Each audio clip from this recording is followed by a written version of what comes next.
की और सदिश नाम के चैप्टर की। खैर, मैं आपको बता दूं बेटा, आगे आज मैं आपको जो सिखाऊंगा वो सिखाऊंगा सदिश का निरूपण। तो कुछ इस तरीके से दिखाते हैं बेटा सदिश को, तो यहीं पर देख लो, एक बार तो यहाँ पर देख लो, फिर तो मैं बना के दिखाऊंगा ही। तो कुछ इस तरीके से सदिश का निरूपण करते हैं जिस तरीके से आपको दिखा रखा है। क्लियर? तो चलिए बेटा बात करेंगे चैप्टर प्रोग्रेस की।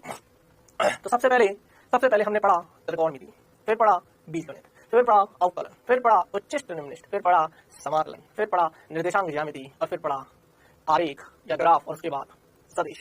सदिश हमारा चल रहा है, चलेगा भी 1-2 लेक्चर, क्योंकि मैं आराम से पढ़ाने वाला हूँ, भरपूर और तमाम सवाल करवाने वाला हूँ, क्योंकि अब आप विद्यार्थी जेई के हो, तो जेई वाला माइंडसेट लेके आइए, जेई वाला एटीट्यूड लेके आइए अपने काम में, अपने वर्क में। वर्क में एटीट्यूड की बात कर रहा हूँ, ये एटीट्यूड नहीं कि लोगों से नहीं दिखाना, अपने काम के प्रति एटीट्यूड रखना। जेई की तैयारी कर रहे हो, जेई के लिए यस मुझे पढ़ना है और मुझे मेहनत करनी है, ठीक है। तो चलिए बेटा आज हम क्या सीखेंगे, तो हम सीखेंगे बेटा सदिश।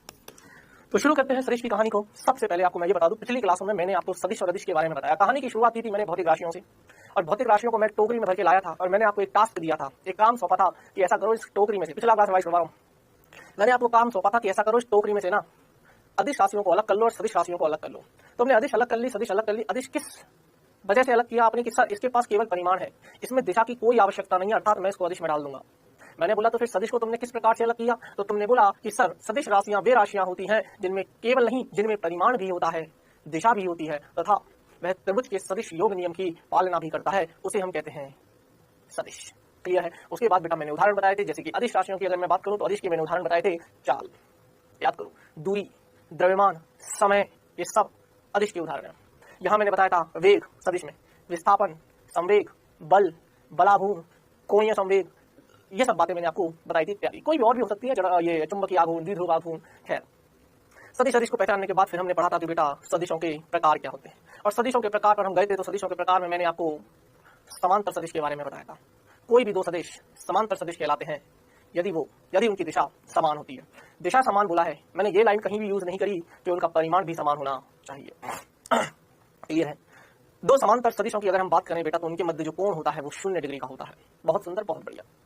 फिर उसके बाद हमने अगला प्रकार जो पढ़ा वो पढ़ा था बेटा समान सदिश का। ये था समांतर सदिश, ये था समान सदिश। दूसरा प्रकार समान सदिश, मैंने बोला था कोई भी दो सदिश समान सदिश कहलाएंगे यदि उनका परिमाण भी समान हो और उनकी दिशा भी समान हो। ऐसे सदिश समान सदिश कहलाते हैं, और इनके मध्य थीटा का मान मैंने 0 बताया था। लेकिन वहीं पर फिर मैंने आपसे एक सवाल पूछा था कि बेटा देखिए 5 न्यूटन का बल है, एक ही दिशा में है, और एक कार का वेग दे रखा है 5 मीटर पर सेकंड उसी दिशा में, तो क्या 5 और 5 परिमाण समान है? क्या दिशा भी दोनों की एक ही थी?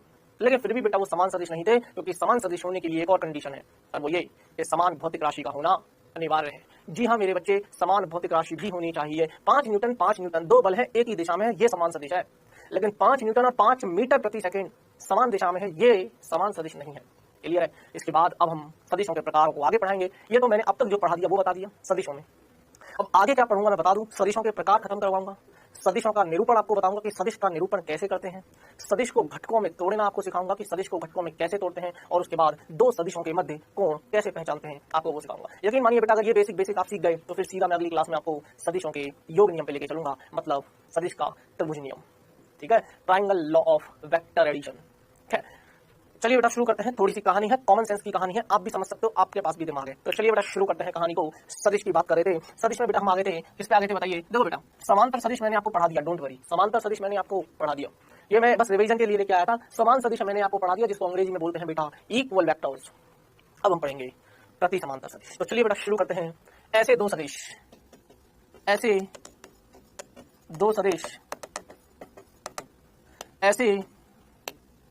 दो सदिश जिनकी दिशा विपरीत हो,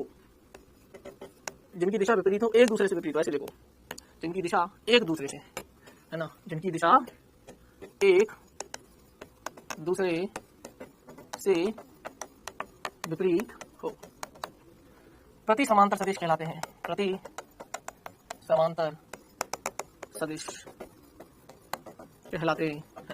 अब तुम ध्यान से देखो बेटा, यहाँ पर मैंने एक सदिश बना रखा है ए सदिश, जैसा कि आप चित्र में देख पा रहे होंगे जी बेटा कि यहाँ पर एक सदिश बना रखा है मैंने, एक सदिश ए है और एक और सदिश है जिसका नाम मैंने बी सदिश रखा है। ये दोनों सदिश एक दूसरे को समांतर तो है, लेकिन प्रति है। प्रति मतलब समझते हो, एंटी। तो समांतर, अगर इसकी दिशा वैसी होती तब तो ये सर पहले वाला प्रकार बन जाता समांतर सदिश का, लेकिन इसी की दिशा को मैंने पलट दिया, अर्थात दोनों सदिश एक दूसरे से विपरीत दिशा में हो गई, और अगर विपरीत दिशा में हो गई एंटी हो गई, इसीलिए इनका नाम है एंटी पैरेलल। प्रति समांतर सदिश। क्या बोलते हैं बेटा इनको? प्रति समांतर सदिश। ऐसी स्थितियों में जो थीटा का मान होता है बेटा वो हो जाता है 180 डिग्री। बताने की जरूरत नहीं है, तो हमें पता है, नहीं पता तो बता देता हूँ बेटा 180 डिग्री कैसे है। दो एक रेखा ये रही ए सदिश की और एक रेखा ये रही बी सदिश की, दोनों के मध्य कोण 180 डिग्री। मैं आपको जानकारी के हिसाब से बता दूं बेटा, एक सदिश को मुक्त अवस्था में कहीं भी ले जाया जा सकता है। इस स्पेस में एक सदिश को, एक मुक्त सदिश को कहीं पर भी स्थानांतरित किया जा सकता है, लेकिन शर्त यह है कि उसका परिमाण मत बदलना और उसकी दिशा मत बदलना। तो सदिश का मतलब नहीं बदलता, मतलब ये कि बेटा जो ये बी सदिश है ये ऐसे ही तो था, इसको उठा के मैंने यहाँ रख दिया, तो ना ही तो मैंने परिमाण बदला ना ही मैंने दिशा बदली, बस इसको स्थानांतरित किया एक जगह से दूसरी जगह। मेरी मर्जी मैं इसको यहाँ स्थानांतरित कर दूं, मेरी मर्जी मैं इसको यहाँ स्थानांतरित कर दूं, तो आज भी बेटा ये बी सदिश ही रहेगा, क्योंकि एक मुक्त सदिश को आप कहीं भी स्थानांतरित कर सकते हो, लेकिन कंडीशन यह है उसका परिमाण मत बदल देना और उसकी दिशा मत बदल देना। सदिश का मतलब कभी नहीं बदलेगा। क्लियर है? चलिए, तो ये बात आपको समझ में आ गई बेटा। कोण जब भी देखा जाता है हमेशा पूंछ से पूंछ के मध्य देखा जाता है। ये पूंछ क्या है, ये सिर क्या है, इसमें दिमाग मत लगाओ। यकीन मानिए मैं आपको सिखाऊंगा दो सदिशों के मध्य कोण, हेडिंग डलवा के बहुत डिटेल में पढ़ाऊंगा। ठीक है? क्या? तो ये प्रति समांतर की बहुत सिंपल सी परिभाषा, इसमें ज्यादा दिमाग लगाते नहीं है। चलिए आगे चलते हैं, हमें और भी बहुत सारी चीजें पढ़नी है, तो फटाफट से प्रति समांतर सदिश हो गया, समझ में आना चाहिए बस। नाम से समझो कि हाँ भाई कौन सा सदिश दे रखा है, खत्म बात। चलिए बेटा अगला पढ़ते हैं, ऋणात्मक या विपरीत सदिश। बिल्कुल कहानी सिंपल है, नेगेटिव और अपोजिट। अब जैसे मैंने वहां पर समान सदिश पढ़ाया, समान सदिश क्या था? परिमाण भी समान और दिशा भी समान, यही तो था, और भौतिक राशि भी समान। यहां पर आ जा, परिमाण समान, दिशा विपरीत है। परिमाण समान, दिशा विपरीत है, तो यहां चाहो तो पॉइंट वाइज लिख लो, परिमाण समान और दिशा एक दूसरे के विपरीत, और दिशा एक दूसरे के विपरीत। ऐसे सदिश विपरीत या ऋणात्मक, विपरीत या ऋणात्मक सदिश कहलाते हैं। ऐसे सदिश विपरीत या ऋणात्मक सदिश कहलाते हैं। क्लियर है क्या बात? बोलो बेटा, बोलो बेटा। और थीटा का मान अगेन 180 डिग्री है, करके नहीं बता रहा हूं, तो मैं खुद ही पता कर लिया होगा। बहुत कॉमन सी चीज है, जेईई के छात्रों में आपको पहले भी बता चुका हूं, एटीट्यूड लाना पड़ेगा, खुद से समझने का अब कष्ट करना पड़ेगा। कुछ चीजें बेटा खुद से भी सीखनी चाहिए। ठीक है? हर चीज मास्टर के भरोसे मत रहो। ठीक है? अब यार इसमें क्या समझाऊं मैं तुझे? दिख नहीं रहा 180 डिग्री का कौन है? दोनों ने मुंह फेरे हुए एक दूसरे से, दोनों गुस्सा है, नाराज है। 180 डिग्री कौन है? अगला जाओ बेटा, सह प्रारंभिक सदिश। सह प्रारंभिक सदिश जिसको बोलते हैं को इनिशियल वेक्टर्स। को इनिशियल वेक्टर्स आपको बताऊं मैं को इनिशियल वेक्टर्स क्या होता है बेटा? को इनिशियल वेक्टर्स वो होते हैं जो एक ही बिंदु से प्रारंभ होते हैं, एक ही बिंदु से। ये ठीक वैसी कहानी है, मैं आपको बताऊं, कैरम बोर्ड है, ठीक है, या आपने वो वाला गेम देखा है, वो टीवीओ में दिखाते थे बेटा, एकदम है ना, ऐसे स्टिक लेके खड़ा होता था, यहाँ पर छोटी छोटी बॉलें पड़ी थी, बिलियर्ड्स बोलते हैं बेटा इसको, बिलियर्ड्स। स्नूकर बोलते थे, अलग अलग बहुत सारे। अब आप तो नए जमाने के बच्चे हो तो शायद जानते भी होंगे। यहाँ पर एक आदमी ऐसे खड़ा रहता है, एक और आदमी ऐसे खड़ा रहता है, उनके हाथ में बेटा स्टिक होती है ना, स्टिक होती है, वो स्टिक से ऐसे हिट करते हैं, होती है ऐसे ऐसे मार के, फिर ये बॉलें ऐसे जाती हैं, यहाँ गोल होते हैं। बोलो यार, बोलो बेटा, ऐसा कुछ देखा है आपने? ऐसा कुछ देखा है आपने? ठीक है, दोनों आराम से अपना गेम खेल रहे हैं। ठीक है, तो ऐसे स्टिक्स है, तो जैसे ही स्टिक से मारेगा, ध्यान से सुनना, तुरंत समझा दूंगा क्या होता है, क्या होता है। को इनिशियल वेक्टर्स। ठीक है, फटाफट से सुन लो, कहानी बहुत सिंपल सी है इसकी। सुनो, तो यहां से ये खेल रहे हैं ना, तो जब ये यहां से सारी गेंदें जाएंगी, तो अभी तो एक ही बिंदु पे है, सुनना ध्यान से, अभी तो एक ही बिंदु पर है, लेकिन जब इनको हिट करेंगे, एक काली वाली गेंद होती है बेटा, सफेद वाली गेंद, सॉरी सफेद वाली गेंद होती है, सफेद वाली गेंद से हिट करते हैं, सफेद गेंद से इनको हिट करते हैं, तो ये सारी गेंदें क्या होती हैं, इधर उधर भागेंगी। लेकिन गई कहां से है सारी? गई तो इसी बिंदु से है। कोई यहां भागा, कोई यहां भागा, कोई यहां भागा, कोई यहां भागा, कोई यहां भागा, लेकिन सारे गए तो यहीं से हैं, सारे गए तो यहीं से है। सह प्रारंभिक, जिनका प्रारंभिक बिंदु एक होता है, ऐसे सभी सदिश सह प्रारंभिक सदिश कहलाते हैं। Here in this diagram, in this, ये इस चित्र में ए सदिश, बी सदिश और सी सदिश, ए सदिश, बी सदिश और सी सदिश, क्या बोल रहा हूं ध्यान से सुनना, ए सदिश, बी सदिश और सी सदिश क्या है? क्या है? सह प्रारंभिक सदिश है। क्या है बच्चे? सह प्रारंभिक सदिश है, सह प्रारंभिक सदिश है। क्लियर है बात? बोलो समझ में आ गई क्या? तो ए सदिश, बी सदिश और सी सदिश, ये तीनों सह प्रारंभिक सदिश है। अगर मुझसे कोई पूछे कि सह प्रारंभिक सदिश क्या होते हैं, अगर देखो बेटा मैं यहाँ पर बोलूँ ए सदिश, बी सदिश, सी सदिश, डी सदिश, ई सदिश, ये सभी क्या है? ये सभी सह प्रारंभिक सदिश हैं। ये एक ही बिंदु से प्रारंभ हुए हैं। किससे प्रारंभ हुए हैं? एक ही बिंदु से प्रारंभ हुए हैं। तो ऐसे सभी सदिश, अब यहाँ लिखो, ऐसे सभी सदिश सह प्रारंभिक सदिश कहलाते, ऐसे सभी सदिश सह प्रारंभिक सदिश कहलाते हैं जिनका प्रारंभिक बिंदु, जिनका प्रारंभिक बिंदु एक ही हो, जिनका प्रारंभिक बिंदु एक ही हो, ऐसे सभी सदिश सह प्रारंभिक सदिश कहलाते हैं। बोलो बात समझ में आ रही है क्या? क्लियर है क्या? तो ये है बेटा को इनिशियल वेक्टर्स। को इनिशियल वेक्टर्स मतलब सह प्रारंभिक बिंदु। क्लियर? तो सह प्रारंभिक सदिश। ठीक है बेटा, तो ये एग्जांपल था, एक एग्जांपल समझा दिया मैंने। ये एग्जांपल था बेटा, इसको बोलते हैं स्नूकर या बिलियर्ड्स वाला गेम बोलते हैं बेटा, बिलियर्ड्स। ठीक है, चलिए आगे बढ़ते हैं। अगला सरेखीय सदिश। अब जैसे आपको नाम से ही पता चल रहा होगा बेटा, सरेखीय कोलिनियर वेक्टर्स, ये बढ़िया पॉइंट है। सरेखीय सदिश का मतलब ऐसे सदिश जो एक ही रेखा में होते हैं, ऐसे सभी सदिश सरेखीय सदिश कहलाते हैं। अच्छा, कोई इनिशियल वेक्टर की बात करूं ना बेटा, कोई इनिशियल मतलब सह प्रारंभिक सदिश की बात करूं ना पहले वाली की, तो इनमें थीटा का मान पता नहीं लगा सकते। मुझे क्या पता है यार कि ये इन दोनों के मध्य क्या थीटा है, ये तो दिया रहना चाहिए। कैसे पता चलेगा? मुझे क्या पता कि जब मैंने इसको हिट किया तो एक बॉल इधर जाएगी एक बॉल इधर जाएगी, या दो बॉलों के मध्य हमेशा 90 डिग्री का कोण बनेगा? मुझे क्या पता है? मुझे क्या पता कि यार तीन गेंदों के बीच में हमेशा 180 डिग्री का कोण रहेगा, या यूं बोल दीजिए कि 360 डिग्री का कोण रहेगा तीनों के बीच में? मुझे क्या पता? इसलिए यहाँ थीटा की बात नहीं की। तो जहां मुझे पता है ना कि यार थीटा यही होगा, जैसे कि समान सदिश में पता है पक्का थीटा का मान 0 है, विपरीत सदिश में पता है कि थीटा का मान 180 डिग्री है, मुझे पता है वो चीज, इसलिए मैंने आपको बता दी। लेकिन जहां चीजें कंफर्म नहीं है ना बेटा, तो वहां हमने थीटा की बात की नहीं। अर्थात इसका मतलब यह है कि सवालों में आपको थीटा दे दिया जाएगा। ठीक है, चलिए अब बात कर लेते हैं बेटा सरेखीय सदिश। ऐसे सदिश, या लिख दीजिए कोई भी दो सदिश, कोई भी दो सदिश, संदेश नहीं सदिश, कोई भी दो सदिश सरेखीय सदिश कहलाते हैं अगर दोनों एक ही रेखा में होते हैं तो। अब जैसे उदाहरण के लिए उन्होंने बात की है, देखो उदाहरण के लिए उन्होंने पहला क्या लिया है, ध्यान से सुनना। एक सदिश है ये और एक सदिश है ये, एक सदिश ये और एक सदिश, ये दोनों एक ही रेखा में तो है। देख एक ही रेखा में है, तो तू आगे आगे चल मैं तेरे पीछे पीछे आया, बोलते ना तू चल मैं आया, वो वाली कहानी है। ये आगे आगे चल रहा है, ये पीछे पीछे, एक ही रेखा में, एक ही रेखा में। भैया कौन से सदिश है? सरेखीय सदिश है। कौन से सदिश है? सरेखीय सदिश है। थीटा का मान 0 डिग्री, थीटा का मान 0 डिग्री। ऐसी बात करेंगे बेटा दूसरे का, सोच कैसे हो सकता है? सर ऐसे भी तो हो सकती है इनकी कहानी, बिल्कुल हो सकती है। तब भी तो थीटा का मान 0 डिग्री, थीटा का मान 0 डिग्री। बोलो बात समझ में आई? मान लेते हैं ये सदिश है, ये भी सदिश है। तीसरा ये वाला केस भी हो सकता है कि भैया दोनों एक दूसरे से मुंह फुला के बैठे हों, ए सदिश ये रहा, बी सदिश ये रहा, दोनों एक दूसरे से नाराज चल रहे भैया, दोनों एक दूसरे से नाराज चल रहे, इन दोनों की लड़ाई हो गई। आपकी भी होती होगी कभी अपने दोस्तों से लड़ाई, ऐसी कहानी है, इन दोनों की लड़ाई हो गई, थीटा का मान 180 डिग्री आ गया।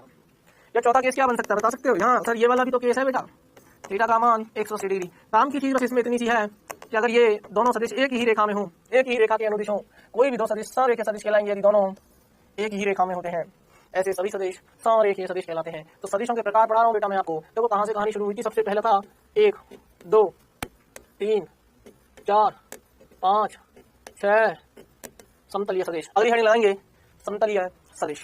सिंपल सी कहानी है, ज्यादा दिमाग लगाना नहीं है। अब देखो समतलीय, समान तल, बहुत बढ़िया पॉइंट, यकीन मानिए सोचने में मजबूर कर देगा आपको ये पॉइंट।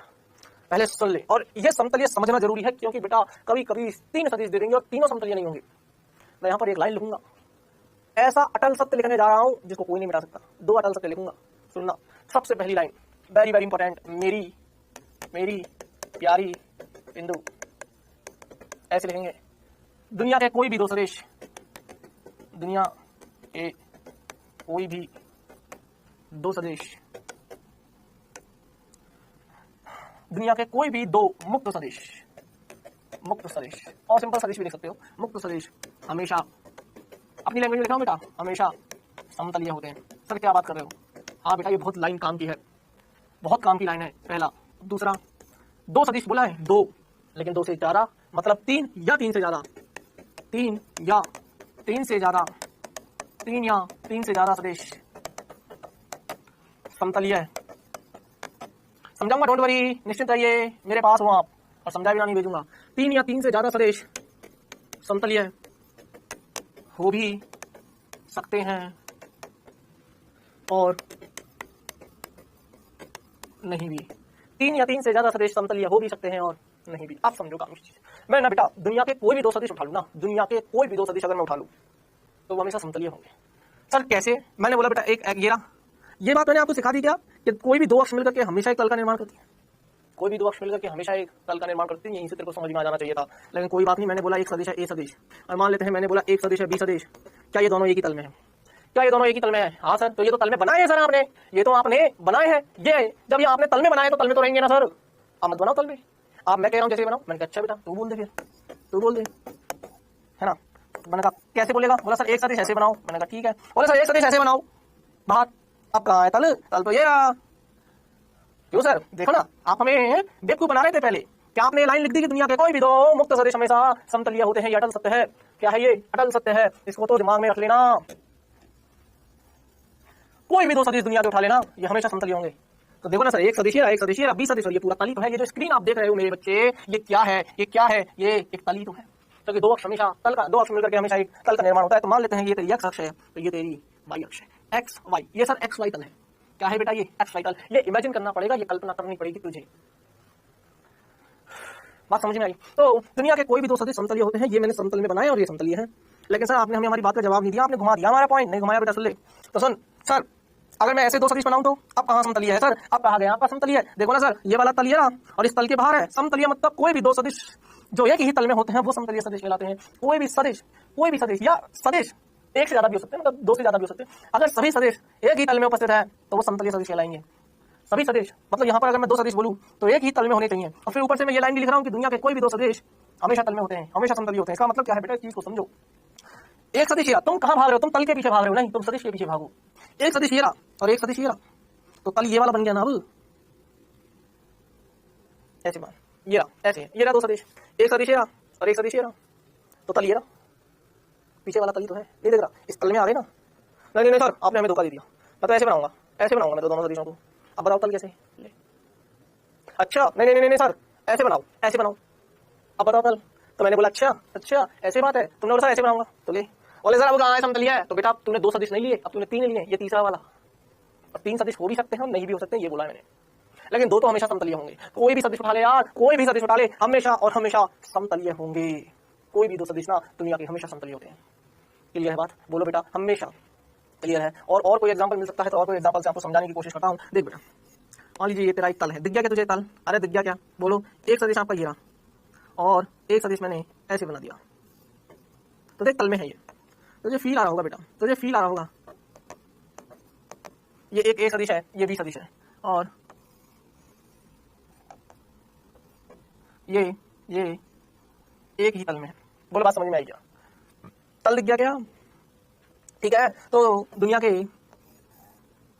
कोई भी दो सदिश सॉरी हमेशा तल में होते हैं। लेकिन बेटा तीन सदिश या तीन से ज्यादा सदिश समतलीय हो भी सकते हैं। जैसे मान लीजिए ये बोर्ड है, इससे अच्छा तल कहां मिलेगा? बोर्ड से अच्छा तल। मैंने बोला तीनों सदिश एक सदिश, बी सदिश और सी सदिश, तीनों सदिश एक ही तल में लेटे पड़े हैं। ये तल है। अरे यार तीनों एक ही तल में है, लेकिन इन दोनों में से ये दोनों तो ये रहे, एक सदिश ये रहा, बी सदिश ये रहा। लेकिन सी बोलेगा नहीं मैं तुम्हारे तल में नहीं रहूंगा, मैं तो ऐसे जाऊंगा। तो बेटा कोई भी तीन सदिश है ना, ये तीन सदिश है ना, अब ये तल में नहीं है। तीनों सदिश आपस में तल में नहीं है, एक साथ। ये दोनों तल में है। अगर इन दोनों को लोगे, इन दोनों को, इस वाले को, पेन वाले को, तो ये तल आ जाएगा।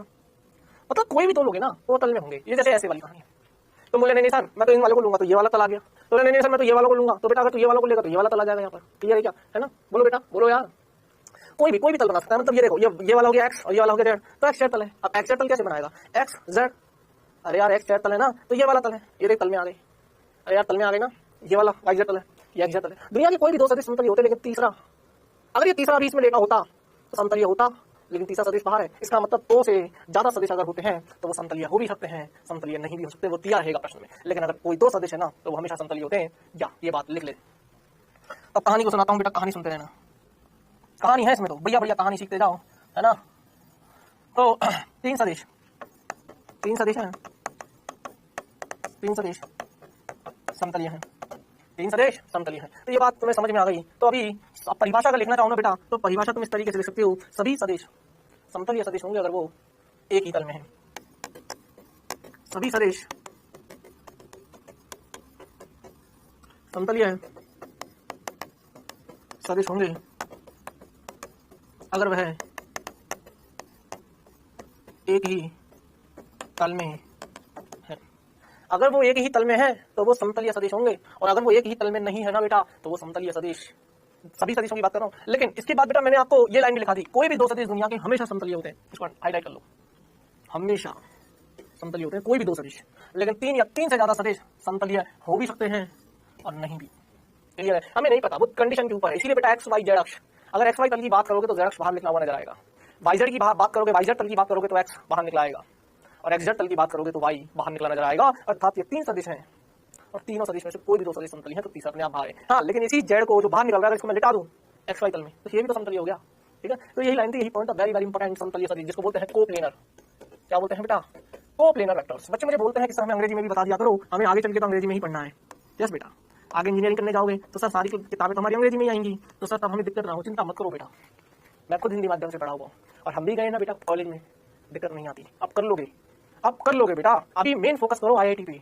अंग्रेजी तो पेपर तो हिंदी में आना ही है, नहीं अच्छी बात है, आप सीखना चाह रहे हो अच्छी बात है, मैं सिखाऊंगा, मैं मना नहीं करूँ, लेकिन फिर अब यही सीखने में मत रह जाना मेरे बच्चे। मैं बस ये कह रहा हूँ कि आप सब्जेक्ट पे ध्यान दीजिए। ठीक है, बाकी तो सीखते रहिए, ठीक है, कोई दिक्कत नहीं है, हम खुद हिंदी माध्यम के छात्र रहे हैं। ठीक है, तो याद रखना हिंदी माध्यम के जो छात्र होते हैं उनमें अगर मेहनत करने पर आ जाए तो बेटा बहुत अच्छी मेहनत करते हैं वो। ठीक है, तो चलिए बेटा अब हम यहाँ पर आ रहे हैं, इसका कोप्लेनर पे आ गए, समतलीय सदिश पर आ गए। ठीक है, चलिए अब बात करते हैं संगामी सदिश। इसकी संगामी सदिश, कनकरेंट वेक्टर्स। क्या बोलते हैं इनको? Concurrent vectors. कनकरेंट वेक्टर्स क्या होते हैं फटाफट से सुन लो। अब ये तो परिभाषा लिखी हुई है, इसमें ज्यादा दिमाग लगाएंगे नहीं।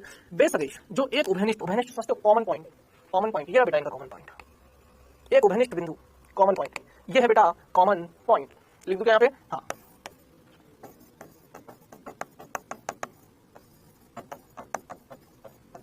कॉमन पॉइंट उभयनिष्ठ बिंदु से होकर गुजरते हैं संगामी सदिश कहलाते हैं। एक ही बिंदु से, देखो ना ऐसा लग रहा होगा बेटा कि ये सदिश पीछे खींचने पर कि जरूर इस बिंदु से निकला होगा, ये भी इस बिंदु से गुजरा होगा और ये भी इस बिंदु से गुजरा होगा। इन तीनों का जो कटान बिंदु है वो कटान बिंदु ही तो है उभयनिष्ठ बिंदु। बहुत सिंपल सी बात है। चित्र में ए सदिश, बी सदिश और सी सदिश जो है ये तीनों संगामी सदिश हैं। बहुत सिंपल सी परिभाषा, ज्यादा दिमाग मत लगा, जैसा है हूबहू दिमाग में रखो। अगला चलते हैं, तो ये कौन से नंबर का हो गया? 7वां हो गया, 8वां। ये इंपॉर्टेंट नहीं है, जो इंपॉर्टेंट है वेरी वेरी, उसमें मैंने समय भी दिया, उसको मैंने अच्छे से समझाया, इसमें इतना ज्यादा दिमाग लगाने की है नहीं है, बस पॉइंट है दिमाग में रखना। अगला 9वें नंबर का हम पढ़ेंगे बेटा शून्य सदिश। क्या पढ़ेंगे? शून्य, जिसको बोलते हैं जीरो वेक्टर या नल वेक्टर। क्या बोलते हैं बेटा? नल वेक्टर या जीरो वेक्टर। क्या होता है शून्य सदिश? क्या होता है sir null vector, zero vector? आइए जानते हैं। ऐसा सदिश, ये भी इतना इंपॉर्टेंट नहीं है, ऐसा सदिश जिसका परिमाण शून्य हो। अब चूंकि देख बेटा सदिश राशि है, देखो ध्यान से सुन, सदिश का मतलब क्या होता है? सदिश का मतलब है सर दिशा के साथ, और परिमाण तो रहेगा ही रहेगा, तो परिमाण तो रहेगा ही रहेगा और दिशा रहेगी। अब देख शून्य सदिश के साथ प्रॉब्लम क्या है, सुन, शून्य सदिश के साथ प्रॉब्लम क्या है? अगर मैं सिर्फ शून्य शब्द लिखूं ना बेटा, अगर मैं सिर्फ शून्य शब्द लिखूं ना तो इसका मतलब तो तुम जीरो बोल दोगे, जीरो बोल दोगे, लेकिन आगे सदिश है। अगर सिर्फ शून्य लिखूं तो परिमाण तुम बता दोगे सर जीरो है, शून्य का मतलब जीरो। अरे अंग्रेजी में जीरो बोलते हैं, अरे ये तो है शून्य, लेकिन तुमने सदिश लिख दिया ना, इसका मतलब जीरो तो तुमने लिखा है, लेकिन उसके ऊपर वेक्टर जरूर बना देना, क्योंकि बेटा शून्य सदिश की बात कर रहे हो। तो ऐसा सदिश जिसका परिमाण तो शून्य होता है परंतु उसके पास दिशा होती है। कैसे है सुनना, लेकिन अब से ना अब कैसे होता है, इसकी दिशा कैसे होती है वो बता रहा हूँ। तो दिशा कैसे, देखो शून्य सदिश ऐसे लिखा, अब दिशा कहां से आएगी कैसे देखेंगे, सुनो बेटा। हाँ ठीक है, तो शून्य सदिश मैंने आपको बताया। अब सुनो, सदिश जिसका परिमाण शून्य हो शून्य सदिश कहलाता है। अब परिमाण तो आपने शून्य कर दिया, लेकिन कुछ ना कुछ दिशा तो लिखोगे, तो नोट लगा लो यहाँ पर। सर 500 का नोट लगाएं कि 100 का लगाएं कि सर 5000 का लगाएं, बेटा तेरी मर्जी हो, जितने का लगा दे, बस ये नोट भेजे में रहना चाहिए तेरे। या हमारी प्यारी बिंदु तो हमारा तो चलता ही रहेगा, हमारी प्यारी बिंदु के साथ हम पूरी फिजिक्स पढ़ लेंगे बेटा, पर हमारी प्यारी बिंदु खत्म नहीं होने वाली है ना, ये युगा युगांत तक चलती रहेगी। दो सदिशों का योग सदैव सदिश होता है, बिल्कुल करेक्ट बात बोले, दो सदिशों का योग सदैव सदिश होगा। बात समझ में नहीं आई सर, हजम नहीं हुई, हजम करवा देता हूँ, समझ ले। मैंने बोला 5 न्यूटन का बल इधर लगा है, क्या एक बल है, क्या एक सदिश है, और इसी पर आगे 3 न्यूटन का किसी और ने लगा दिया, तो 5 न्यूटन इधर लग रहा है, 3 न्यूटन इधर लगा है, टोटल कितना लगा है 8 न्यूटन। तो ये जो आया ना इन दो सदिशों को जोड़ने पर आया, भैया मुझे किसी ने, ध्यान से सुनना कहानी को, मजा आ जाएगा, फील आ जाएगा। मेरे पास आया कोई मेरा दोस्त और उसने मुझे हाथ पकड़ के खींचना चालू किया, उसने बोला चल तुझे तो मैं खींचूंगा, और मुझे 5 न्यूटन के बल से खींचने लगा, और मैं धीरे धीरे धीरे धीरे जा रहा हूँ। एक और दोस्त आया, इसी हाथ को उसी की दिशा में खींचने लग गया 3 न्यूटन से। अब मुझ पर टोटल कितना बल लगा है 8 न्यूटन। दो तो पहले एक ही बल लगा रहा था 5 न्यूटन का, दूसरा आगे भी 3 न्यूटन का लगा गया, दोनों कितने बल, कितने का, दोनों का बल कितना हो गया टोटल मिला के 8 न्यूटन का। तो दोनों को जोड़ दिया, जोड़ने के बाद भी तो मुझ पर बल ही लग रहा है। अरे भाई दोनों को जोड़ दिया तो जोड़ने के बाद भी तो मुझ पर बल लगा है। तो दो सदिशों का योग हमेशा और हमेशा एक सदिश होता है, दिमाग में रखना मेरी प्यारी बिंदु। भेजे में उतर जानी चाहिए कहानी, मजा आ जाएगा, बता रहा हूँ भौतिक विज्ञान पढ़ के। ठीक है, तो ये जो आया ये क्या है, ये बल है, और बल एक सदिश राशि है, पूरी दुनिया जानती है, बच्चा बच्चा जानता है। तो दो सदिशों का योग सदैव सदिश होता है, जैसे ए सदिश प्लस और माइनस ए सदिश बराबर 0 सदिश, यहाँ शून्य एक शून्य सदिश है। मतलब चलो सर ये तो आपने बता दिया, एग्जाम्पल ले, एक और बता दो। मैंने कहा ले एक और ले, बोले सर कैसे लेगा, मैंने कहा ले तेरे पास एक सदिश है ए सदिश। ओ हो सर बहुत बढ़िया, अच्छी बात है सर।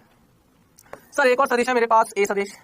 सर क्या दोनों सदिश समान परिमाण के हैं, समान दिशा में है? हाँ समान परिमाण के हैं, समान दिशा में है। ऐसा कर उसी एक सदिश को पलट दे, याद है सुनना, तूने क्या किया बेटा, एक सदिश को पलट दिया। अब ये जो सदिश है ना बेटा, ये माइनस सदिश है। कौन सा सदिश है? माइनस सदिश है। तो माइनस सदिश है ना, तो ध्यान से सुनना, ए सदिश प्लस जोड़ रहा हूं ना, कौन सी वाली सदिश को? माइनस ए सदिश को।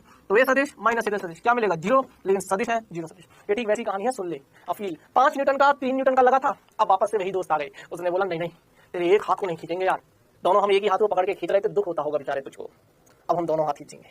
दोनों ने मेरे हाथ को पकड़ के खींचना चालू किया, ये 5 न्यूटन से मुझे खींचना चालू कर रहा है, ये भी मुझे 5 न्यूटन से खींचना चालू कर रहा है, दोनों मुझे ले जा रहे हैं अपने अपने तरफ। क्या ये भी एक सदिश है? हाँ सर। क्या ये भी एक सदिश है? हाँ सर। क्या दोनों विपरीत दिशा में है? हाँ सर। क्या समान परिमाण के हैं? हाँ सर।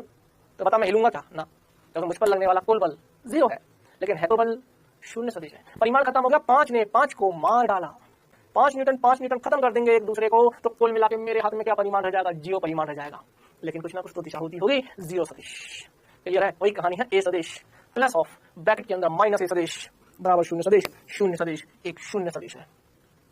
ठीक है, बात समझ में आनी चाहिए। ये इतना खास इंपॉर्टेंट नहीं है, लेकिन फिर भी सीखने के लिए बहुत कुछ था इसमें, सिखा दिया। पहले बताओ, सदिश वाला चैप्टर मस्त चल रहा है, फर्स्ट क्लास चल रहा है, समझ में आ रहा है, मजा आना चाहिए। चलिए बेटा, बहुत इंपॉर्टेंट, वेरी वेरी इंपॉर्टेंट, सदिशों के प्रकार में आखिरी में, मैंने आखिरी में क्यों पढ़ाया एकांक वेक्टर, इकाई सदिश क्यों पढ़ाया? तुम सोच के दो, इसके बाद कुछ नहीं है, देख लो कुछ नहीं, सीधा सदिश का वो पढ़ाया। क्यों पढ़ाया? ताकि ये ताजा ताजा दिमाग में रहे। ठीक है, आखिरी में पढ़ा रहा हूँ एकांक सदिश, यूनिट वेक्टर, और याद करके लिख लो इकाई सदिश। सुनना ध्यान से, बहुत प्यारा पॉइंट है, बहुत प्यारा पॉइंट, बहुत बहुत ज्यादा इंपॉर्टेंट, लिख लो, very very very very very very very important. सोते जागते उठते एकांक सदिश पता होना चाहिए। एकांक सदिश क्या है? ऐसा सदिश जिसका परिमाण इकाई हो, एकांक सदिश कहलाता है। ऐसा सदिश जिसका परिमाण इकाई हो, ऐसा सदिश जिसका परिमाण इकाई हो, एकांक सदिश कहलाता है।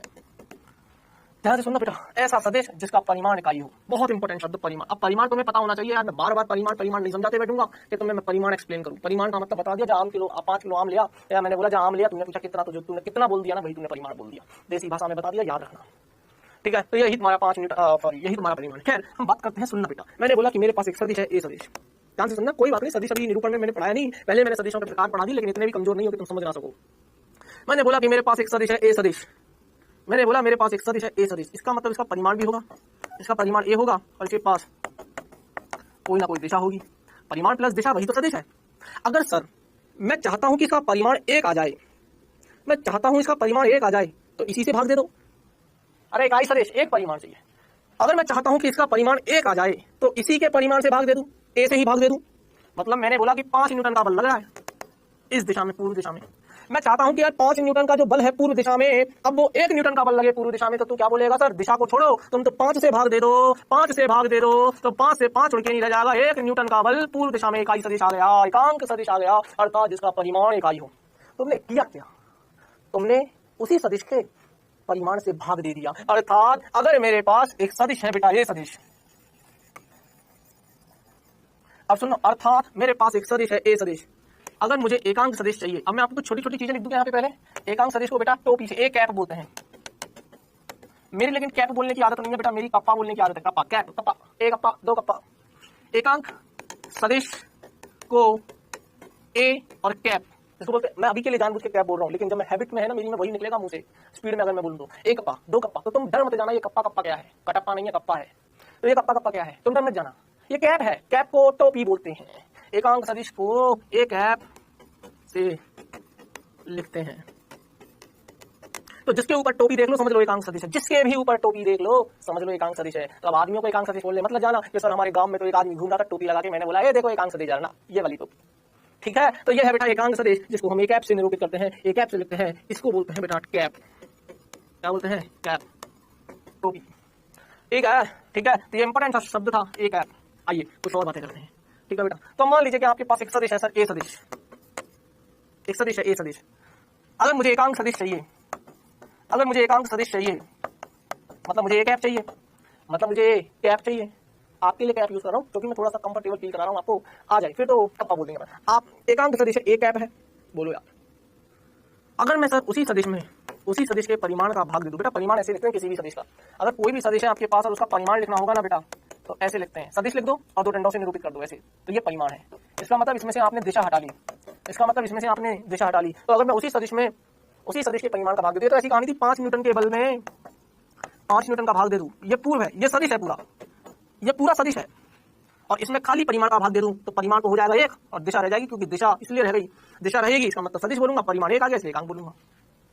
फिर से एक बल दे रहा है तुझे 5 न्यूटन का पूर्व दिशा में लग रहा है, ओके, मैंने क्या किया, सिर्फ 5 से भाग दे दिया, तो तू क्या बोलेगा परिमाण अब 1 न्यूटन, लेकिन दिशा तो रह गई ना, दिशा तो रह गई अपवर्ड, 1 न्यूटन मतलब 1 इकाई एकांक, और चूंकि दिशा है तो दिशा भी है, परिमाण भी सदिश है, इसलिए बोलते हैं इसको एकांक सदिश। ऐसा सदिश जिसका परिमाण इकाई होता है, ऐसा सदिश एकांक सदिश कहलाता है। और एकांक सदिश को हम एक अप्पा से लिखते हैं, एक अप्पा मतलब टोपी कप्पा टोपी कैप। क्लियर, बात समझ में आ जानी चाहिए बेटा। अरे बोले मेरे बच्चे बात क्लियर है क्या, कोई तकलीफ तो नहीं होनी चाहिए, बहुत आसान सी चीज है। ठीक है, तो ये कहानी है बेटा एकांक सदिशों की, लेकिन अभी इसमें बहुत कुछ बाकी है। ठीक है, परिमाण सब कुछ सिखाऊंगा, है ना, ये चाहो तो एक एग्जाम्पल करके लिख सकते हो, एग्जाम्पल। ठीक है, तो 5 न्यूटन प्लस मतलब परिमाण प्लस दिशा में अगर से परिमाण का भाग दे दो तो 1 न्यूटन प्लस पूर्व दिशा बचेगी। ऐसा थोड़ी ना कि दिशा कट जाएगी, दिशा को कभी काटते नहीं है कि हाँ भाई पूरब से पूरब कट गया। ठीक है, खैर यहाँ पे तो वैसे भी परिमाण से भाग दे। तो एकांक सदिश को आज के बाद अगर लिखना होगा ना बेटा, तो एकांक सदिश का सूत्र रट लो अब तुम। मतलब उसी सदिश में अगर उसी सदिश के परिमाण उसी सदिश के परिमाण का भाग दे दें तो हमें ऐसी अवस्था में एकांक सदिश प्राप्त होगा। अब बेटा आपको कुछ छोटी छोटी बातें बता रहा हूँ, दिमाग में रखना। क्या है, काम की बात सुन ले बेटा। जैसे तेरे पास एक्स अक्ष होती है, वाई अक्ष होती है और जेड अक्ष होती है। आज की बात में एक्स वाई जेड अक्ष यूज नहीं करूंगा, मैं यूज करूंगा आई कप्पा, जे कप्पा और के कप्पा। तूने सुना होगा बेटा आई कप्पा मतलब धनात्मक एक्स अक्ष की तरफ। मैंने बोला ध्यान से सुनना, मैंने बोला ध्यान से कि एक बल लगा है 5 न्यूटन का आई कप्पा में। इसका मतलब समझ में आता है तुझे? इसका मतलब समझ में आता है, एक बल है जिसका परिमाण है 5 और दिशा आई कैप का मतलब है एक्स अक्ष की तरफ लगा है। तो मैं बार बार पूरा पश्चिम उत्तर दक्षिण लिखने नहीं बैठूंगा, मैं आई कैप दिखाऊंगा, मैं जे कैप दिखाऊंगा, मैं के कैप दिखाऊंगा, मैं आई कप्पा दिखाऊंगा, मैं जे कप्पा दिखाऊंगा, मैं के कप्पा दिखाऊंगा। क्लियर है के बाद बोलो, बात समझ में आनी चाहिए बेटा, बहुत सुंदर बहुत बढ़िया। ठीक है, तो ये है बेटा आई कप्पा। ठीक है, तो अगर मुझे लिखना होगा आई कप्पा तो कैसे लिखेंगे सर, उसी सदिश में, अगर उसी सदिश के परिमाण का क्या लिखने की जरूरत नहीं है, तो वैसे भी समझ में आ जाता है। लिख लो आई कप्पा जे कप्पा के कप्पा एकांक सदिश है, एकांक सदिश है। अच्छा, इनका यूज कहाँ किया जाता है? आप बहुत बार सोच रहे होंगे कि सर मैं इनका कहाँ इस्तेमाल करूंगा। बेटा तो किसी के पास दिशा नहीं है, किसी का जीवन अगर दिशाहीन है तो उसको एकांक सदिश से मिलवा दे। वो क्या बोलेगा कि भैया मैं तेरी जिंदगी में कोई दखलंदाजी नहीं करूंगा, बल्कि मैं तो तुझे दिशा दिखा दूंगा। ये है एकांक सदिश। मतलब मैं कोई अदिश राशि हूँ, मान लेते हैं मैं अदिश राशि हूँ, मतलब मेरे पास अभी दिशा नहीं है, तो एकांक सदिश को लाया, मुझसे जोड़वा दिया, एकांक सदिश को लाया। अब एकांक सदिश लाया तो उसका परिमाण 1 है और दिशा तो है ही, तो वो आया और उसका जो एक परिमाण है 1, वो मुझसे गुना होगा, तो मेरे परिमाण पे कोई फर्क नहीं पड़ेगा। इसलिए एकांक सदिश को किसी से गुना कर देने पर परिमाण पे तो फर्क नहीं आता, लेकिन और क्या जुड़ जाती है, और दिशा जुड़ जाती है। तो परिमाण तो नहीं बदला बेचारे ने, और उसने अपनी दिशा मुझे और दे दी, तो वो क्या बोलेगा, भैया मैंने तेरा जीवन में तुझे दिशा दिखा दी। तो ये एकांक सदिश किसी की दिशाहीन व्यक्ति को दिशा दिखाने के काम आता है। उदाहरणार्थ समझा रहा हूँ, ऐसा वास्तविकता में नहीं है। हाँ कि हाँ भैया आदमी को कहीं एकांक सदिश मिलता होगा, भैया 2 एकांक सदिश देना, बेचारा इसकी दिशा भटक गई है, लाओ इसको दिशा दे देता। ये है, चलिए, तो ये कुछ आई कैप जे कैप के कैप की कहानी है बेटा। आई कप्पा जे कप्पा के कप्पा की कहानी है, एकांक सदिश। ठीक है, मैं कोशिश अभी धीरे धीरे कर रहा हूँ कि कप्पा की जगह कैप ही बोलूं, लेकिन वो आदत ही ऐसी पड़ गई, क्या करें। ठीक है, तो क्रम चला रहा है, हमें हमारे सन ने कप्पा सिखाया, तो हम बार बार कप्पा बोलते होते दिमाग में कप्पा बैठ गया था, अब वो कैप ही नहीं निकलता था मुझे, तो कप्पा अभी कप्पा ही निकल रहा है बेटा, क्या करें। खैर कोई बात नहीं, चलिए, तो बात समझ में आ गई, आई कप्पा जे कप्पा के कप्पा। क्लियर है, बोलो मेरे बच्चे, आई कप्पा जे कप्पा के। अच्छा, ये वाला अगर धनात्मक एक्स अक्ष है तो पीछे वाला ऋणात्मक एक्स अक्ष, तो अगर ये वाला प्लस आई कैप है तो ये वाला माइनस आई कैप, ये वाला प्लस जे कप्पा है तो ये वाला माइनस जे कप्पा, ये वाला अगर के कप्पा है तो माइनस के कप्पा। बहुत सुंदर सी कहानी है, बहुत दिमाग लगाने की ज्यादा जरूरत है नहीं। ठीक है, तो अगर कभी आई कैप आ जाए, जे कैप आ जाए, के कैप आ जाए, तो समझ जाना भैया किस चीज की बात कर रहे हैं। ठीक है, तो ये है आपका एकांक सदिश। बहुत अच्छे से समझाया बेटा मैंने आपको सदिश, बहुत अच्छे से सदिश पढ़ा रहा हूँ। मैं ये चाहता हूँ कि अगर सदिश आपने सीख लिया ना, तो मेरे स्थिर विद्युत की मैं आपको तकलीफ नहीं आने दूंगा। क्यों? क्योंकि बेटा वहाँ सदिशों का बहुत ज्यादा इस्तेमाल है। छोटा मोटा होता ना तो मैं इस चैप्टर को पढ़ाने की जरूरत करता नहीं, फिर तो मैं पता क्या कर देता, फिर तो मैं आपको बोल देता बेटा वहीं पर स्थिर विद्युत में समझा देता, देख ऐसा कंसेप्ट है। लेकिन पग पे वो सदिश का यूज करवाते हैं, अब ना सदिश का काम चलेगा नहीं बेटा उस चैप्टर में। ठीक है, तो चलिए बेटा, यहाँ आई कप्पा जे कप्पा के कप्पा एकांक सदिश है। और हाँ, यहाँ चाहो तो लिख सकते हो एकांक सदिश सिर्फ एकांक सदिश परिमाण पर कोई फर्क नहीं डालता। जिस भी राशि के साथ लगाते हैं एकांक सदिश को, जिस भी राशि, भौतिक राशि की बात कर रहा हूं, राशि के साथ लगाते हैं, एकांक सदिश को जिस भी भौतिक राशि के साथ लगाते हैं उसके परिमाण पर कोई असर नहीं डालता, बल्कि उसे अपनी दिशा भी दे देता है। यहां पर आकर सदिशों का प्रकार खत्म होता है। हेडिंग लगाएंगे सदिशों का निरूपण या सदिश का निरूपण। लगाओ हेडिंग। पहले एक नहीं 20 सेकंड का ब्रेक ले लेते हैं। सांस ले लो आराम से, ठंडी। अब सुनो, समझ में आया? क्लियर है ना कहानी?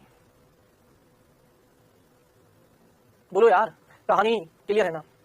यहां तक की कहानी सही है? थोड़ा दूर ले आया हूं मैं आपको, यात्रा हमारी थोड़ी सी आगे बढ़ी है, लेकिन अभी हमारी और करनी बाकी है। सवाल करूंगा, इस पर बहुत अच्छे सवाल करूंगा, आप यकीन नहीं मानोगे, और जेई के सवाल भी करवाऊंगा जो आए हुए सवाल है। ठीक है, खैर, लेकिन अभी तो हमारा काम है पढ़ना, तो पढ़ेंगे। चलिए, अब हम बात करते हैं बेटा सदिश का निरूपण। एक सदिश को किस प्रकार से दिखाते हैं, तो सबसे पहले तो जो बातें बोल रहा हूं दिमाग में रखो। यह है बेटा सदिश का निरूपण। एक तीर की सहायता से दिखाते हैं सदिश को। किसकी सहायता से? एक तीर की सहायता से। आपको पता होगा, आपके लिए कोई नई बात नहीं है। एक सदिश को बेटा तीर की सहायता से, तीर की मदद से दिखाया जाता है, जहां इसको बोलते हैं सिर और इसको बोलते हैं बेटा पूंछ। मान लेते हैं ये सदिश है ए सदिश। तो इसकी जो लंबाई होगी वही इसका परिमाण होगा। इस रेखा की जो लंबाई होगी ना, रेखा की या रेखा खंड की लंबाई, ऐसे लिखो। रेखा का मतलब अलग होता है, रेखा खंड का मतलब अलग होता है। रेखा खंड की लंबाई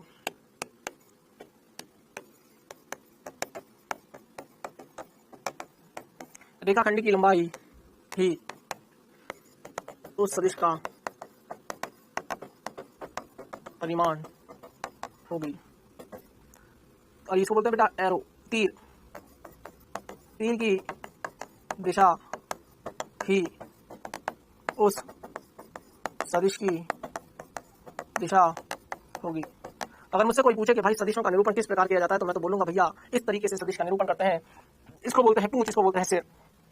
ठीक है, तो यह है बेटा पूंछ, यह है सिर। याद रखोगे, सिर खोपड़ी, खोपड़ी वो पूंछ, पैर ऐसे पकड़ ले। ठीक है, लेकिन बोलते हैं इनको बेटा सिर और पूंछ। ये इसको मजाक में मत लेना, इसको किताबों में भी ऐसे ही लिखा है। हेड बोलते हैं अंग्रेजी में इसको, हेड, और इसको बोलते हैं टेल। क्या बोलते हैं? टेल। टेल मतलब होता है बेटा पूंछ। तो this is head and this is tail. This is all about yes representation of vectors. इसको अंग्रेजी में बोलते हैं बेटा रिप्रेजेंटेशन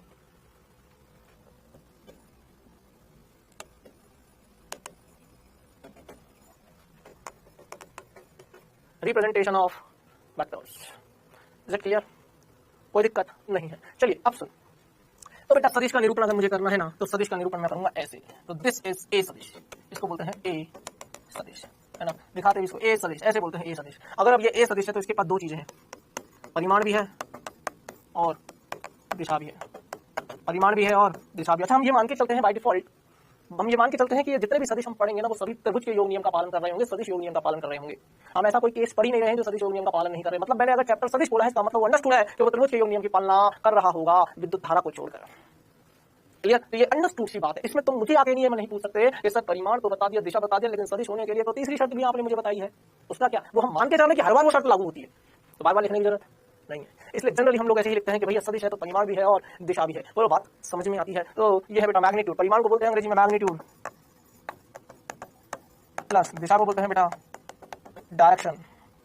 तो दिस इज मैग्नीट्यूड, ई है, ई फॉर एलिफेंट, मैग्नीट्यूड और डायरेक्शन। ठीक है, तो ये है बेटा आपका सदिश का निरूपण। कुछ इस तरीके से दिखाया जाता है एक सदिश को। अगर मुझे इसका परिमाण लिखना होगा, ए सदिश का परिमाण, कभी भी अगर मुझे लिखना होगा ना बेटा ए सदिश का परिमाण, तो याद रखना दो तीन तरीके से लिख सकते हैं। या तो सिंपल ऐसे लिख देते हैं, देखो ए सदिश के परिमाण को ए लिख दो, तीर का निशान लिख दो। अभी तो ये तो अभी सदिश ही है, परिमाण का मतलब है सिर्फ दिशा हटा दो।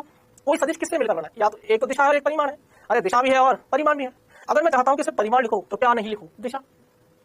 यार मान लीजिए मैं दिल्ली में हूं, अब मुझे बंबई जाना है और मुझे जयपुर, मतलब बंबई और जयपुर दो ट्रेनें खड़ी हैं, मुझे जयपुर नहीं जाना, तो मतलब क्या है इसका? बंबई वाली ट्रेन में बैठ, या ऐसे बोल, ध्यान से सुनना, मुझे बंबई जाना है, फॉर एग्जाम्पल मान लो मुझे बंबई जाना है, इसका मतलब मुझे जयपुर नहीं जाना। सर आप फंस गए सर, बंबई जाने वाली ट्रेन तो जयपुर होते जाती है। अरे बेटा ऐसा केस लेके चल रहा हूँ, केस है ना, ज्यादा भावनाओं में दिमाग लगाने की जरूरत नहीं है। हाँ, बहुत सारे बच्चे सोच रहे होंगे सर, मान लो कोई दो स्टेशन के बीच में जा रहे हो और वो तीसरा स्टेशन जिसको आपने छोड़ा वो तो बीच में पड़ गया, तो तब आप चलेगा ना, केस लेके चलोगे, नहीं पड़ता बीच में। ठीक है ना? तो ए सदिश का जो परिमाण है वो ऐसे दिखाते हैं, सॉरी ये तो सदिश दिखाया, और परिमाण अगर दिखाना है तो दिशा हटा दे, तो इस तरीके से निरूपित करते हैं। सदिश का निरूपण बता रहा हूँ, सदिश का निरूपण इस तरीके से करते हैं। फिर परिमाण अगर आ जाए तो कुछ इस तरीके से लिखते हैं, या कभी कभी बेटा इसको बोल्ड लेटर्स में लिख देते हैं ए। मैं आपको बहुत अच्छे से बता रहा हूँ, जैसा बता रहा हूँ वैसा वैसा लिखना ए को। तो इसको डार्क कर देते हैं, क्या कर देते हैं इसको, डार्क। और डार्क अगर मैंने करके लिख दिया तो इसका मतलब है मैंने परिमाण की बात कर रहा हूँ। इसकी बात कर रहा हूँ बेटा, परिमाण की, ठीक है। तो ऐसा लिखा भी आता है कभी कभी। तो अगर मैंने सिर्फ ए लिख दिया ना, इसका मतलब आप समझ जाना बेटा कि मैंने परिमाण की बात की है। क्लियर। तो ये सदिश का परिमाण या तो ऐसे लिख दो या ऐसे लिख दो। क्लियर है। आप परिमाण निकालते कैसे हैं, सदिशों को करते कैसे हैं, ये तो हम जानेंगे, पर पहले अगली हेडिंग लाएंगे सदिशों को घटकों में तोड़ना। आइए घटकों में तोड़ते हैं, सदिशों को घटकों में तोड़ेंगे। लेकिन यहाँ से हम अगली क्लास में पढ़ेंगे बेटा सदिशों को घटकों में तोड़ना। मुझे घटकों में तोड़ना और कोण पढ़ाना था, लेकिन कोई बात नहीं, अब मैं स्पीड पकड़ लूंगा। एक बार थोड़ा सा घटकों में तोड़ने वाली कहानी और समझा दूं और कोण देखना और समझा दूं। तो ये बेसिक है यार। आप देखो चीज समझो, अब समझो बेटा, पेड़ है, एक पेड़ पे मेहनत कब करनी, ज्यादा मेहनत कब करनी होती है, जब वो पेड़ छोटा होता है। बड़े पेड़ पे, बहुत बड़ा पेड़ होगा, उसको कोई पानी देने नहीं जाता, नहीं भी तो तब भी वो पी लेगा अपने हिसाब से। लेकिन छोटा पेड़ है ना, उसकी केयर करनी पड़ेगी। ये चैप्टर अभी बेस पे चल रहा है, इसलिए थोड़ा सा धीरे पढ़ा रहा हूँ। एक बार बेस बनने दो। ये दो सदिशों के मध्य कोण कैसे देखते हैं, क्योंकि आगे जब मैं क्वेश्चन करवाऊंगा तो मैं बोल दूंगा ये कोण है। कोण अगर तुम्हें देखना नहीं आता तो फिर क्या फायदा मेरा सवाल कराने का। इसलिए मैं छोटी छोटी चीजों को पहले आराम से सिखा रहा हूँ। एक बार बेस बनने दो, यकीन मानिए आप स्पीड देके पागल हो जाओगे।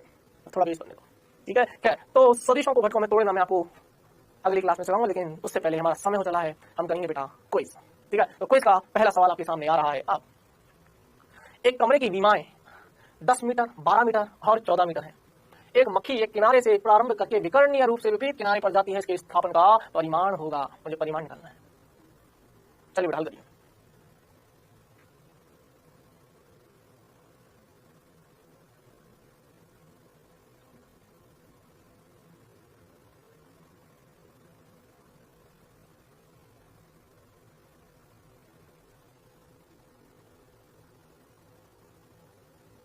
चलिए अगले सवाल पे चलते हैं।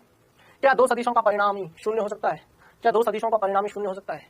जितना जो नॉलेज है आपको उतने उसके बिहाफ पे आंसर दे सकते हैं आप।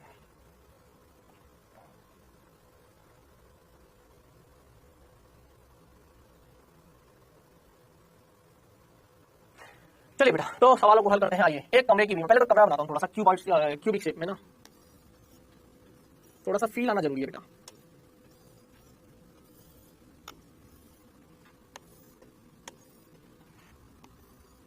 ठीक है, ये है आपकी मूल बिंदु। तो ये चली गई एक्स अक्ष, ये चली गई वाई अक्ष, और ये चली गई जेड अक्ष।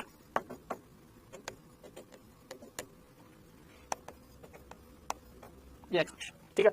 एक मक्खी है बेटा, आप कमरे को फील कर पा रहे हो क्या? एक कमरा है, जैसा कि आप कमरा देखते हो। अरे यार आप फील कर पा रहे हो क्या बेटा? आप फील कर पा रहे हो क्या मैं क्या बोलना चाह रहा हूँ? बोलो यार, क्लियर है कहानी? चलो इसको बना देते हैं। ये है भैया कहानी ऐसी। अच्छा चलो, तो मक्खी है भैया, यहाँ बैठी हुई है। कहाँ बैठी हुई है? विपरीत किनारे पर। तो कुछ इस तरीके से उड़ेगी बेटा वो। मतलब ये कि मान लीजिए सर एक किनारा ये रहा, अरे यार ये फलक है ना, एक फलक है, ऐसे नहीं जा रही विकर्णीय रूप से, एक किनारे से जा रही है। एक कोना ये रहा, या ऐसे मान लो ये वाला कोना है। अब देखो इसका अपोजिट कोना कहाँ मिलेगा? इसका अपोजिट कोना, फलक ये वाला सामने वाला है और सामने वाले फलक के ऊपर है वो। तो सामने वाले फलक, ये सामने वाला, अरे यार ये एक फलक है, इसके ठीक पीछे एक और फलक है। अरे फेस इसके ठीक विपरीत यहाँ है वो कोना। अरे यार बेटा वो करना पड़ेगा। और विपरीत रूप से, तो विपरीत रूप का मतलब विकर्णीय रूप से जा रही है। तो कुछ इस तरीके की कहानी है। क्लियर है क्या? फील आएगा देखना। एक मक्खी एक किनारे से ना, मूल बिंदु से नहीं है, किनारा ये यहाँ है बेटा मक्खी बना दें क्या? मक्खी ये मक्खी क्या कर रही है? यहाँ से उड़ के यहाँ पहुंच गई, ठीक है। तो ये मक्खी थी, वहां से उड़ के बेचारी वहां गई विकर्णीय रूप से। मतलब सर वो एक्स में भी गई, वाई में भी गई और जेड में भी गई। तो विस्थापन कैसे लिखेगा? Under root x square plus y square plus z square, ठीक है। या एक कोने किनारे से लेके कहीं पर भी बना लो। अगर ये वाला नहीं दिख रहा ना बेटा, ये वाला नहीं दिख रहा होगा, मैं बता रहा हूँ आपको ये वाला दिखा देता हूँ। फिर छोड़ो, यहाँ से उड़ा के मक्खी को यहाँ से नहीं उड़ाता। मक्खी को मैं सोच रहा हूँ यहाँ से उड़ा दूँ एक कोने से, कोई दिक्कत नहीं है, कहीं से भी उड़ा सकते हैं, ठीक है। यहाँ से उड़ा देते हैं, यहाँ से उड़ा के यहाँ ले आया। अब थोड़ा सा फील आया होगा, पक्का आया होगा बेटा। तो एक्स वाई जेड की कहानी है बेटा, है ना। तो विस्थापन कैसे निकालेगा? Under root x square, x कितना 10 12 14, तो 10 का स्क्वायर प्लस 12 का स्क्वायर प्लस 14 का स्क्वायर। बेटा 10 का स्क्वायर 100, 12 का 144 और 14 का 196। अब बेटा 144 ये 4 इधर दे दे 200, 300 340 440 का वर्ग। बेटा अगर ये 441 होता तब तो मैं 21 लिख देता, 4 से 41 होता तो 21 लिख देता, लेकिन 21 से हल्का सा कम, लेकिन सर चल जाएगा 21 आंसर भी लिख सकते हो, लगभग क्या आंसर लिख सकते हो बेटा 21, तो मैंने क्या लिख दिया लगभग 21।